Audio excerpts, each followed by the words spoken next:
I stopped believing in coincidence a couple years ago. There ain't no coincidence. I stopped believing in it when Marshall Mathers did everything he possibly could do to stand in the way of our friend Proof's murderer from going to jail. This about to have Stans upset. What? Chill. Oh, Street Dog. Baby. Oh. It's Mr. Madness, baby. Marbury.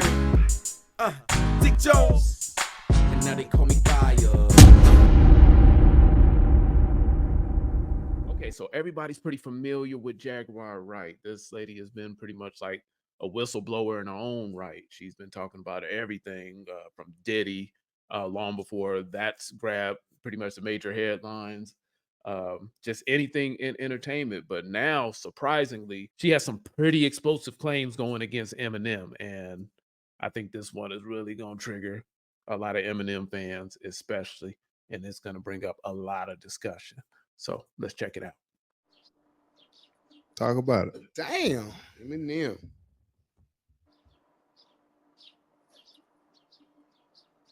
It seems like this shit be stressing you out, OG. Because you got a lot of information.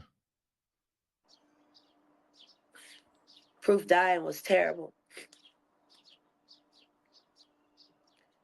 Me and Obi was still together at the time.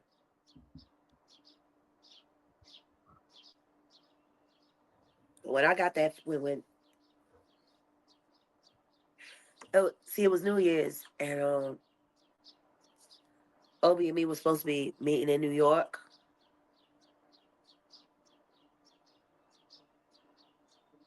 He called me from the ambulance.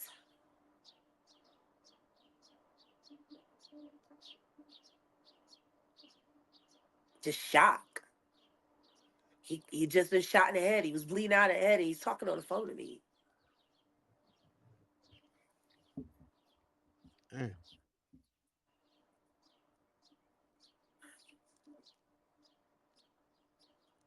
All because Marshall is a bitch. Damn! I mean, I just find it interesting that his name is on the list of the greatest rappers, considering he hasn't been able to put out a decent album since Proof died. Yeah, I forgot about Proof, man. RIP Proof, Wonder man. why. Proof is out of here. I wonder why. Why can't you kick out the same level of material that you did when Proof was alive, Marshall?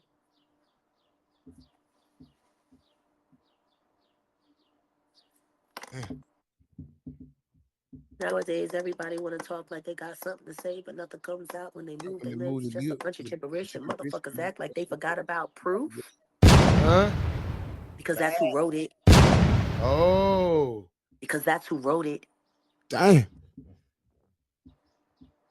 Like he wrote everything else for you, Marshall.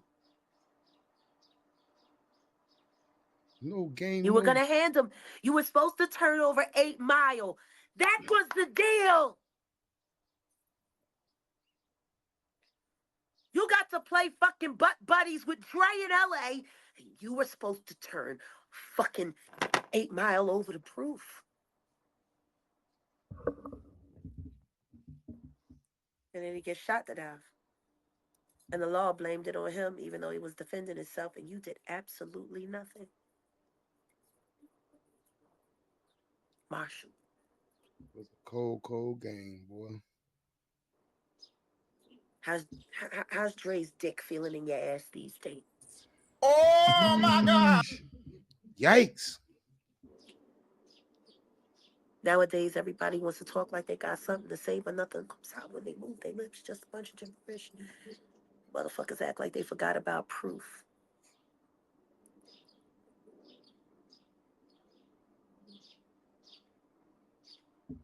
She deep. She ain't bullshit. Woo! So, as we talked about plenty of times on here, as far as, the whole ghostwriting thing goes, and, the differences between maybe in different aspects of the game, whether, you're trying to sell records, or if you're trying to, win a battle rap. We always spoke about, are we picking and choosing who we apply or who we accuse or who we hold to a certain standard? Are we picking and choosing, or are we saying that this is the way that it should be across the board? And even here with these accusations, once again, this is another lyrical giant. And there's been long allegations that Eminem don't even write all his own stuff.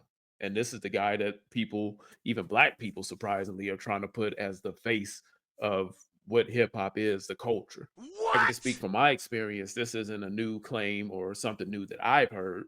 I'm not surprised. I've been in a discussion with cats where they talking about the idea that Eminem has ghostwriters, and I pointed out to him a long time ago. I'm like, yo, what do you think D12 is? Why do you think all those guys are around?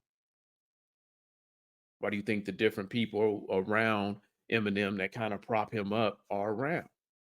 See, in the music industry, when you have a product that you're trying to sell and that you're trying to get off, it becomes a collaborative team effort. What the people see, what the fans, the casual fans see, is you see Eminem, or you'll see Kendrick, you'll see Drake, Rick, whoever the hell it is. That's what you see. You see the product, the finished product. What everybody don't see is everything that goes with or goes into making that finished product to be able to captivate something on like a global scale. There's not one artist in the history that can go start to finish by themselves. It's never been that way. And that's the weird thing about the music business, is just because you can write it and just because you can say it, it doesn't mean that you can sell it. And I'll say that again for you. Just because you can write it and just because you can say it, that doesn't mean you can sell it. And it's a different game when you're talking about just being able to rap, just pure rap ability and being able to be successful in the industry. And I tell cats all the time, like, man, don't ever get it confused to where you think that like these people aren't using writers. There's so many people that are in the rap game and stuff that you'll never see them. You probably never see their name and stuff, but they're getting paid to keep these guys' image what it is. Or even when it comes to Eminem selling out Proof, I don't really know too much about the entire situation and what all went into that, but we see time and time and again where certain artists and entertainers are able to reach certain heights, and all of a sudden somebody close to them dies under some sort of dubious circumstances or questionable circumstances, and it kind of just goes away. Because if there's any turning point with Eminem, it was the death of Proof. And you know that Eminem has not been the same since Proof was killed. Whether you tie that to lack of creative input, trauma, or maybe even guilt, I don't know. But that's facts. It hasn't been the same. But man, you can't even lie. Since Proof died, I can't think of the last Eminem album that was dope. Me personally, just as a fan of rap, he hasn't had nothing dope since Marshall Mathers LP. Nothing that just bang, consider like Marshall Mathers LP, giving the devil his due. It's like that motherfucker slap. Hell yeah. Outside of that, and then like his most recent shit, like nah, it's up. And Eminem can rap a ton. I know like people that love Eminem, man, they gonna be jumping on this like, oh man, and Move this man. all of a sudden we're gonna be looking at Jaguar Wright like she crazy all of a sudden again, right? Even though when she talking about Diddy, we believe in that, we funneling that and everything, but we point out that Eminem has ghostwriters, and what I'm saying, some of his hottest stuff is thanks to some of the brothers that he keep around him and stuff. Now I bet you we'll go back to she's crazy again. Cool. But none of them are above doing what it takes to have to compete in a very competitive, nonstop, ever-changing, ever-evolving industry. So what does that mean? Does this change your GOAT scaling? Does this change the debate?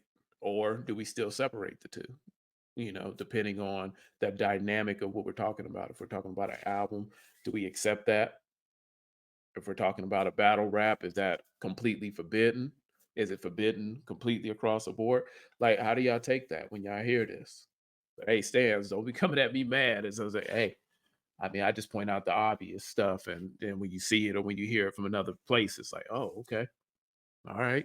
As far as the other stuff, it's no secret that Dr. Dre is bisexual. Tupac exposed that.